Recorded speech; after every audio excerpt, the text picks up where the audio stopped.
Hey everyone, welcome to my channel. My name is Mayank और इस video में हम बात करने वाले हैं about one of the most popular doubts. क्या फ्रंट एंड इंटरव्यूज के लिए डीएसए आना चाहिए and if yes then how much. ये एक ऐसा डाउट है जो मैंने काफ़ी बार सुना है और इस वीडियो में हम इस डाउट को क्लियर करने वाले हैं। इस वीडियो के एंड तक आपको इस क्वेश्चन का आंसर एकदम क्रिस्टल क्लियर हो जाएगा, so make sure you watch till the end. Also please hit the like button and subscribe to the channel if you haven't already done. So without further ado let's get started. तो क्या front end interviews के लिए DSA आना चाहिए?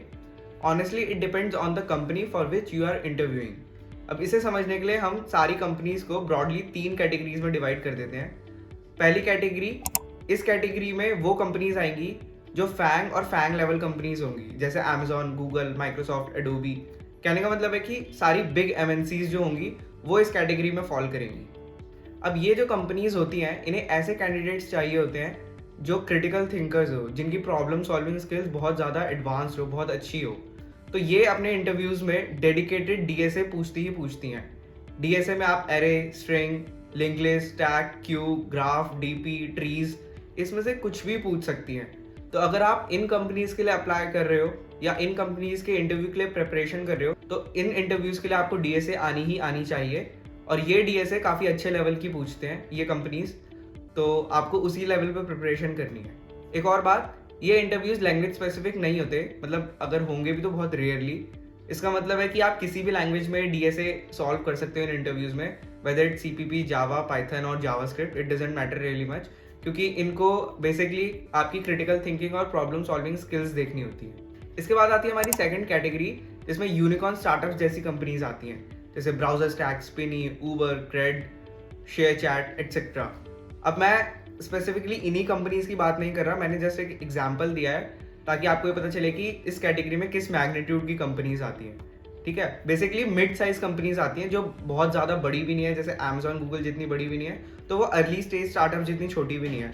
Mid size की companies आती हैं इस कैटेगरी में। अब अगर मैं इंटरव्यूज़ की बात करूँ, तो जो कैटेगरी 2 में कंपनीज हैं, उनका जो डीएसए राउंड होता है या उनका जो इंटरव्यू होता है, उसमें जो डीएसए पूछी जाती है वो in comparison to category 1 companies easier होती है।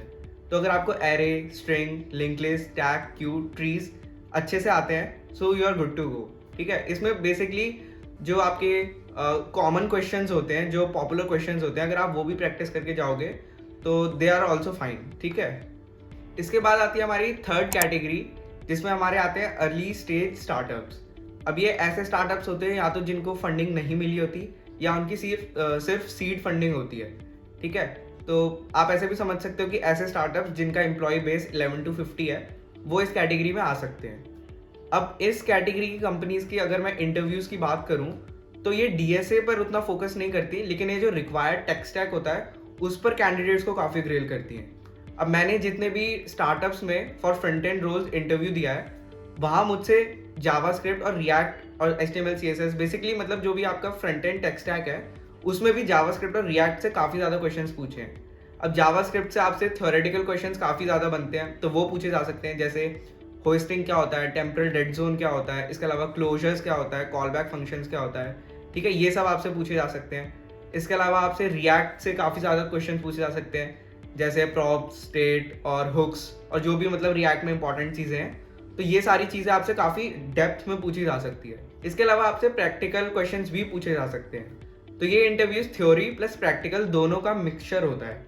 ठीक है, तो कहने का मतलब यही है कि अगर आप ऐसे किसी स्टार्टअप के लिए प्रिपेयर कर रहे हो, तो उस इंटरव्यू के लिए आपको डीएसए पर इतना फोकस करना ज़रूरी नहीं है, लेकिन आप जिस टेक स्टैक के लिए अप्लाई कर रहे हो, जैसे आप फ्रंट एंड के लिए अप्लाई कर रहे हो, तो आपको फ्रंट एंड की सारी टेक्नोलॉजीज जो भी आपने मेंशन करी है उसकी इन डेप्थ नॉलेज होनी चाहिए, उसके सारे कोर कॉन्सेप्ट्स आपको क्लियर होने चाहिए, आप प्रैक्टिकली उसमें सफिशिएंट होने चाहिए कि आपको कोई भी क्वेश्चन अगर दे दें तो आप वो कर सको। तो अगर आपको एरे, लिंक लिस्ट, टैग, क्यू, ये जो 4-5 कॉन्सेप्ट्स हैं, अगर आपको ये इंटरमीडिएट लेवल तक भी आते हैं, then you are more than sufficient to go to the interviews. एक बात और, काफ़ी लोग जब फ्रंट एंड इंटरव्यूज के लिए प्रिपेयर करते हैं या उन इंटरव्यूज में डीएसए क्वेश्चन सॉल्व करते हैं, तो वो सीपीपी, जावा या पाइथन जैसी लैंग्वेजेस में उसे सॉल्व करते हैं।